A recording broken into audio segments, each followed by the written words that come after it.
It's over! He's done it again! Unbelievable! Oh, straight into the roof of the net. Nice one. Straight down the middle. So a good performance from both teams here today.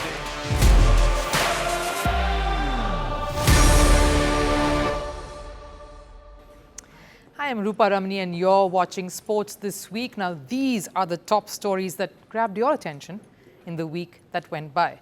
First up, a big English publication calls India's dominance and political interference in cricket as unhealthy, even as India's rise has been unparalleled. With Australia now trying to get their assistance to boost their own league, is it a case of just sour grapes? South African cricketer Rilee Rossouw calls IPL a movie and not cricket. We look at how far away from the truth that is and how IPL continues to raise the bar for cricket leagues the world over. Royal Challengers Bengaluru seem to be the strongest side in the IPL this edition. The defending champions are playing like one. What has contributed to the change in DNA for a franchise that has for 18 years been the butt of all jokes?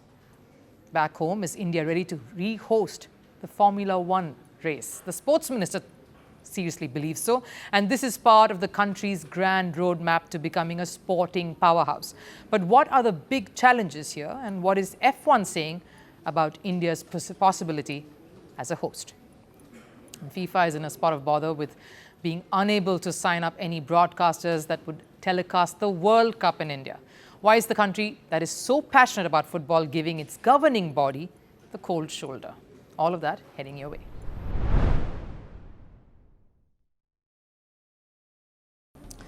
We're in the middle of yet another exciting edition of the Indian Premier League, which has, of course, come hot on the heels of Indian cricket teams dominating and stamping their class across every category.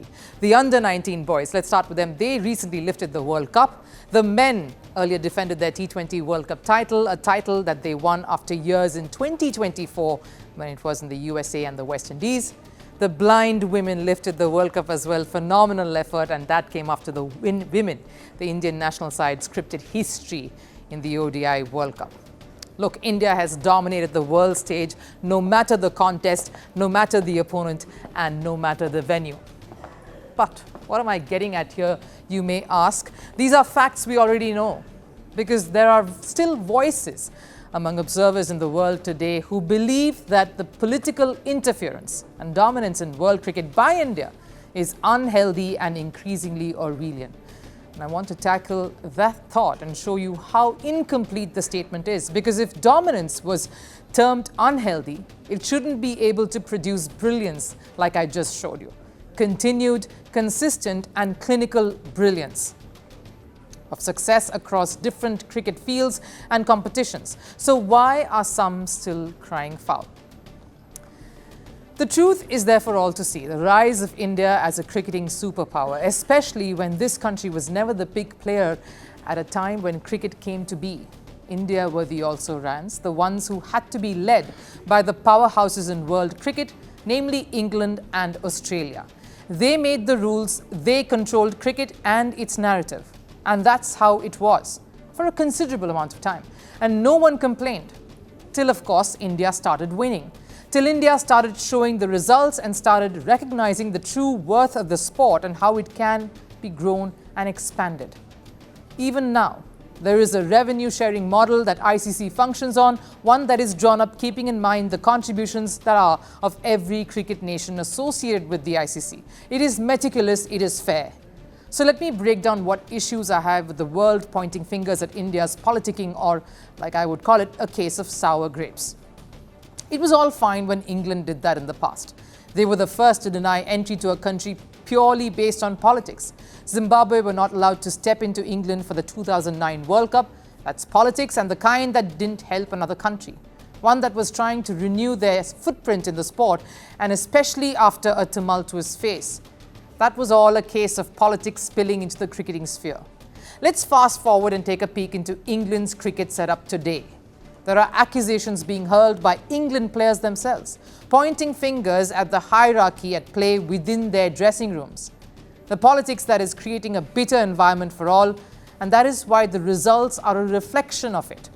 Isn't that a fair correlation to make? Because truth is this, England's slump in international cricket and the fall of their baseball theory has been dramatic and one that has been critiqued by their very own legends.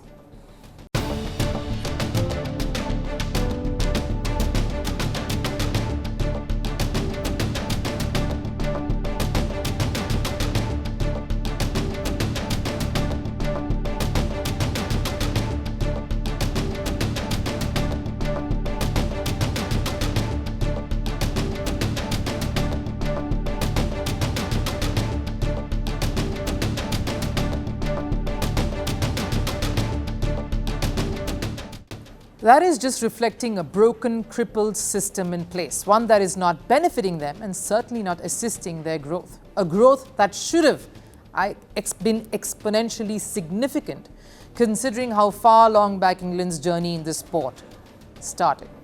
Let's come to Australia, the other cricketing superpower here. This is a country that, if reports are to be believed, is lobbying for an IPL game to be held at Adelaide, who want a BBL, the Big Bash League, their domestic league, to be held in India. There are even some murmurs of hopes of an IPL auction to also even be held in Australia. So this is where we are at. Australia wanting a piece of the Indian cricketing pie. Why? For engagement, for endorsement, for all the eyeballs it can create, so that it can help boost their own cricket ecosystem. One that India has clearly leapfrogged, with proper planning, with a vision and with immaculate execution. And you see that in the results. You see that in the robust domestic structure that's in place. One, the BCCI has been adamant cricketers at every level focus on. You see it in the talent pipeline that is throwing up one promising star after another, ones that IPL and the WPL will throw a spotlight on and help groom, like Vaibhav Suryavanshi, like Mukul Chaudhary or Ayush Matre, or Sri Charani, Kamalini or Diya Yadav.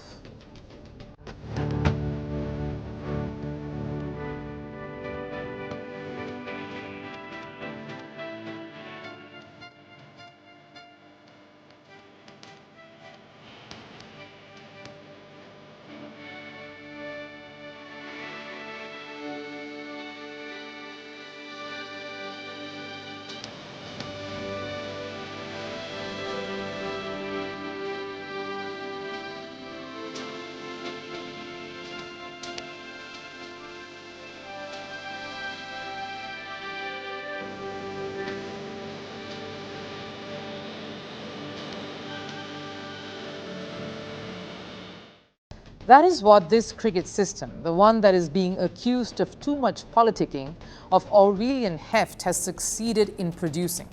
So here's what I think. While yes, politics and sport, being strange bedfellows, is a tough pill to swallow, look around you. That is the world we're living in. Now that's not to say let's be happy with the reality that we're faced with. Probably the way to see this would be, let us try to live with and see how it can help the sport instead, help other cricketing nations instead, help the sporting ecosystem evolve. And India is already doing it. They're living it, and while everyone silently acknowledges it, there still seems to be some resistance to accepting it. And I just showed you why all of that should stop. And now,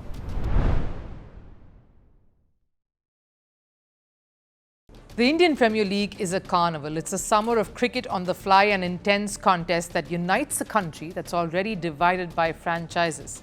We had yet another weekend of some high-profile clashes that registered massive viewing online and huge attendance in the stadium.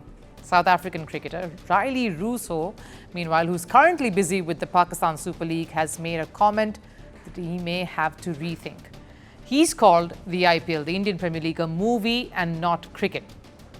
Now that comment can't be ignored and definitely needs some counter here.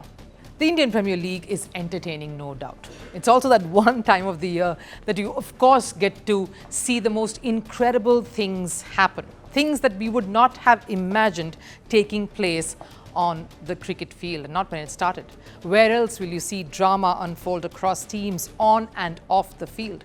Arch rivals sharing dressing rooms, Australian coaches grooming Indian youngsters, bonds being formed, of course, way across continents. It's a league that has stood the test of time. A league that in its glorious 19th year has grown to have 10 teams now, which means more opportunities, more cricketers coming through and being seen, more cricket, more jobs, the sport going to more venues and cities across the country, a mega tournament being pulled off and setting standards for leagues the world over. And what does Rilee Rossouw term this as? He says IPL is a long tournament and PSL is much more compact, where the competition is more fierce. Well, I understand that. IPL obviously has the whole Bollywood behind, so it's a lot more movie than actual cricket. So to sum up, a colossal league that has had a huge impact on the ecosystem of the sport itself in such a flippant way and reduce it to just calling it a movie and not cricket is gross misunderstanding of what the league truly represents.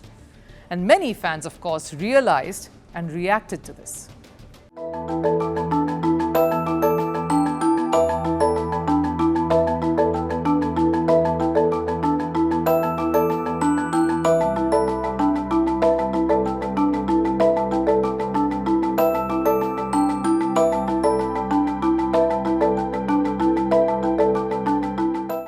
Yes, there was a time when the glamour, the cinema was closely linked to the IPL, not just because of the ownership.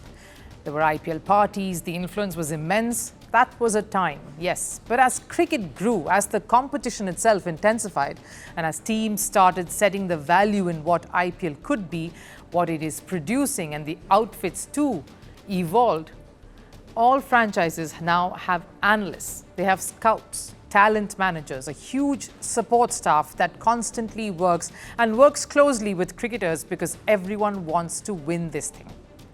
Why do all the legends want this against their name at least once in their careers? Why do they crumple and collapse in tears when it finally happens?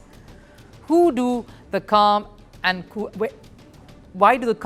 show emotions, especially when they cross the line? Why do even the best know a performance here is imperative to their careers, to their international careers? Because it is not just a tournament. Winning here means something. Because you're not just winning a league, you are winning against the best in the world who are playing at their absolute prime. You're fighting the best alongside the best. So while it is all very exciting and could be entertaining, as it should, there is blood, sweat, tears, and toil that goes into all of this. Youngsters crave for this very spotlight. Seniors wait and plan their entire careers via this. It is that window which is also one that sets up the entire cricketing calendar year. To get everyone prepped for maybe an ICC event, a World Cup or a bilateral, it all centers around this particular window. So while I can give you many reasons for why the PSL, the Pakistan Super League, is yet to get there, I won't. Because every league has its place in the current ecosystem and provides something to each and everyone involved in it.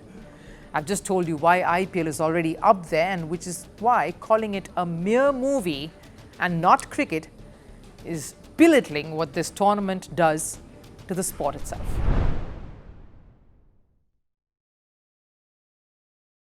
The one franchise in the IPL that seems to have their ducks all lined up is Royal Challengers Bengaluru. The defending champions have been calmly raking in the points. They've had just the one loss so far, but it's not about the wins as much as it is about their demeanor.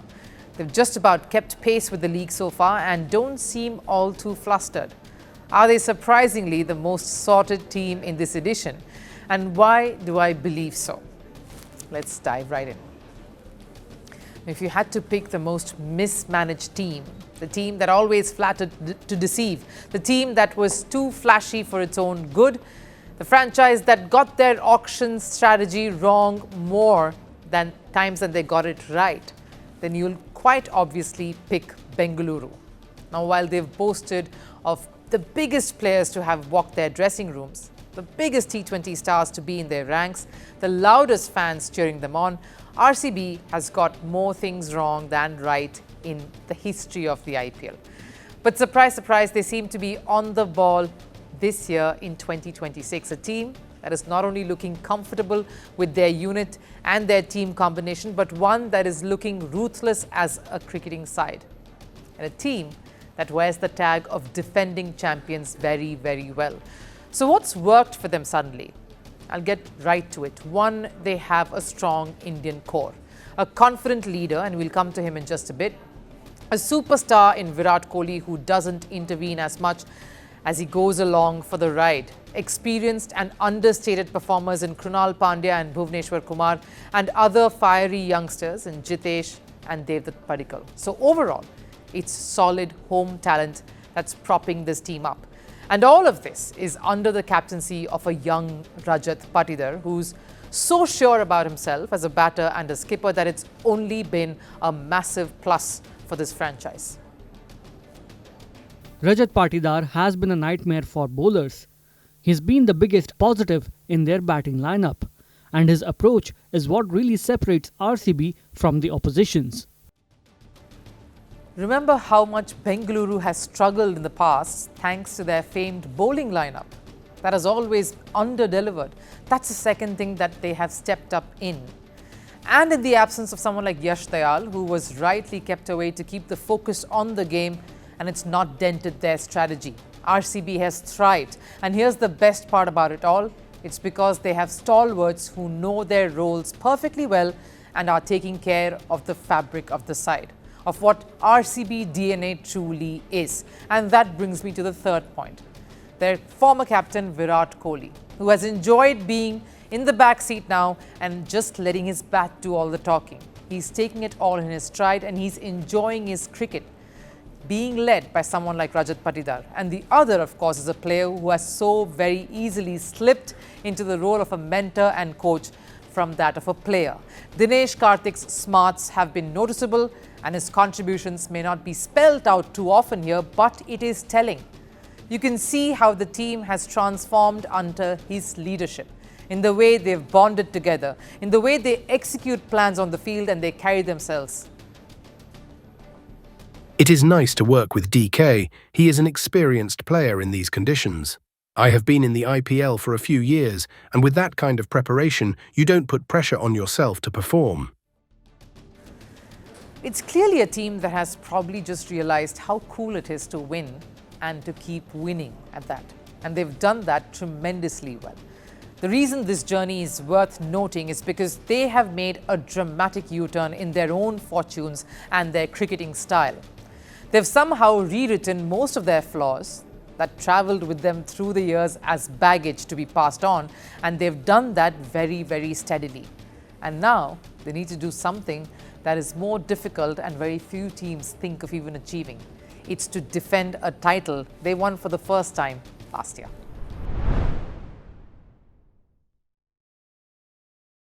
India's ambition to bring back Formula One has taken fresh flight. The government wants the sport on the 2027 calendar.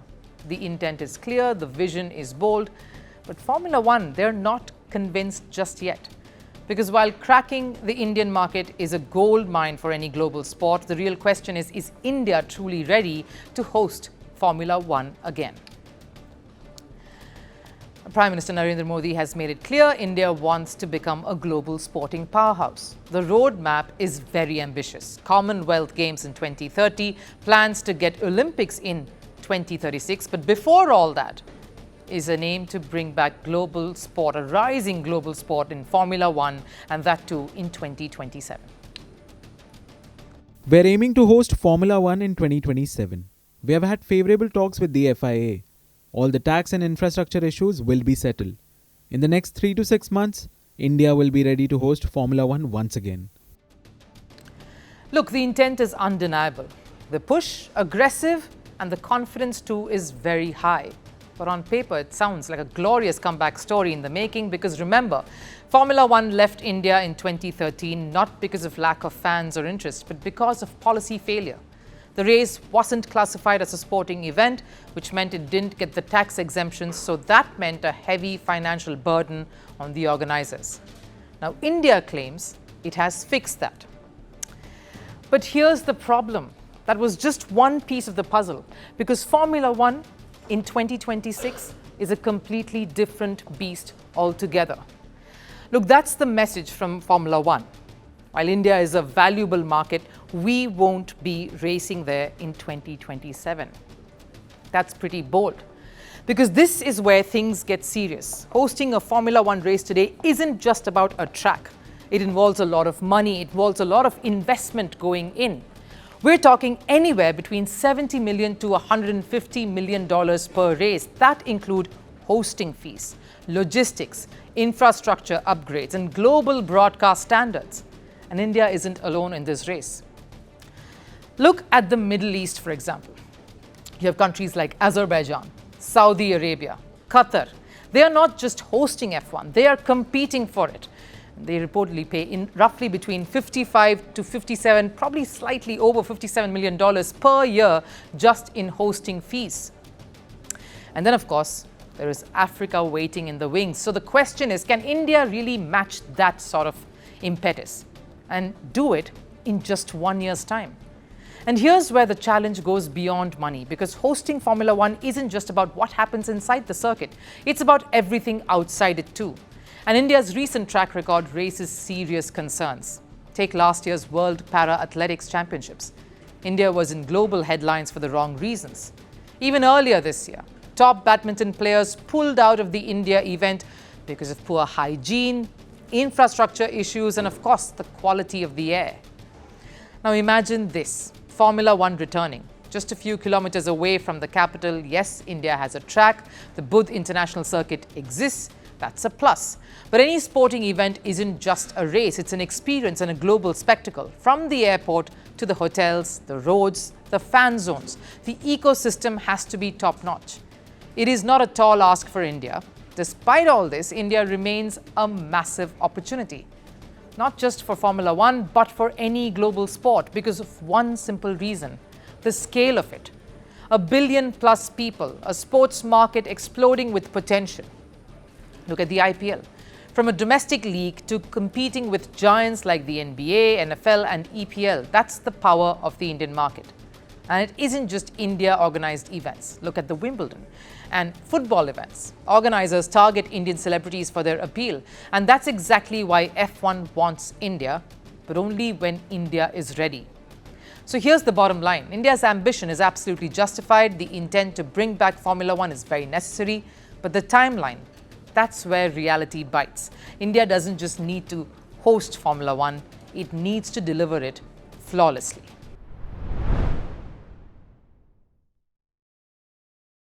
The Football World Cup is less than 2 months away, but a major market seems to be slipping away. And not because of lack of interest, but because of a business deadlock. FIFA is struggling to sell broadcast rights in India, and this isn't just a small hiccup. This is a red flag for world football. Because if there's one market FIFA cannot afford to lose, it is India. Indian football may still be work in progress, but the love for the sport is unquestionable. From packed cafes turning during big matches to midnight screens lighting up homes, India shows up for football no matter where it is. Which is why what's happening right now is a little shocking. FIFA has failed to find a broadcaster for the 2026 World Cup. This is even after a massive price cut, a 65% drop, and still there have been no takers with less than 2 months now to go for this tournament. So what's the problem? The most blatant one is timing. This World Cup is hosted in North America, and that means nightmare hours for India. The matches will take place between midnight and early morning India time, which includes some of the top clashes and a majority of the tournament itself. So that changes everything. Because for broadcasters, this isn't just about viewers. It's about advertising. Prime time is where the money is, and this is exactly the opposite. The low viewership windows, which makes it a high risk but a low return project, which is why networks are hesitant.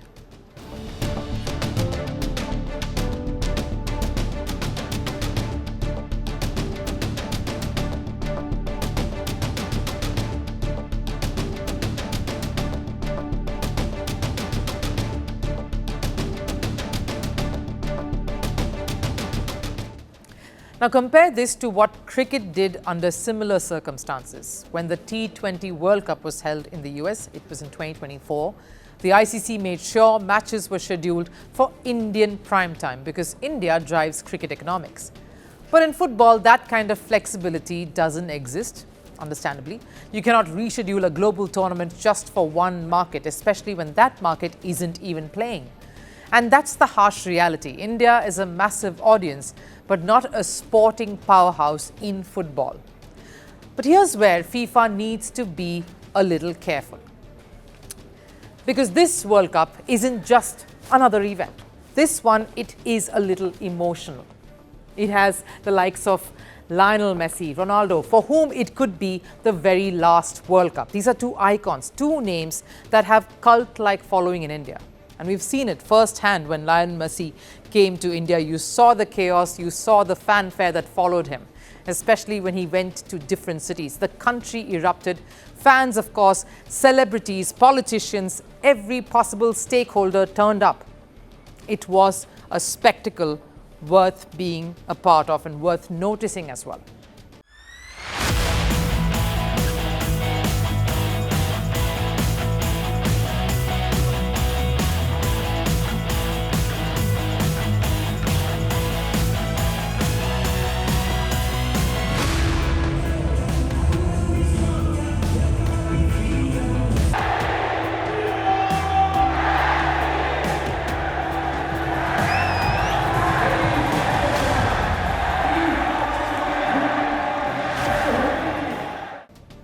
When Ronaldo was expected to arrive a little earlier, that was also on schedule. The anticipation was off the charts for that as well. And that is how disappointed everyone was. All fans turned out to be when the Portuguese star did not travel with Al Nassr for the Goa FC Champions League 2 clash. So for India, this World Cup is personal, even without the national team being a part of it. That is what FIFA realizes, which is why they are going to be persistent. Reports suggest FIFA officials will visit India later this week, trying one last push to strike a deal. Indian broadcasters have countered with an offer between $15 to $20 million, less than half of FIFA's revised price. But with a twist, they want a package deal, including rights for the 2030 World Cup. But will FIFA agree? That's the big question. Because this isn't just about one tournament here. This is about positioning in the global market. It's about relevance. It's about holding on to a market. And India may not be a football giant today, but it is a sleeping commercial superpower. And losing it, even if temporarily so, could cost FIFA big.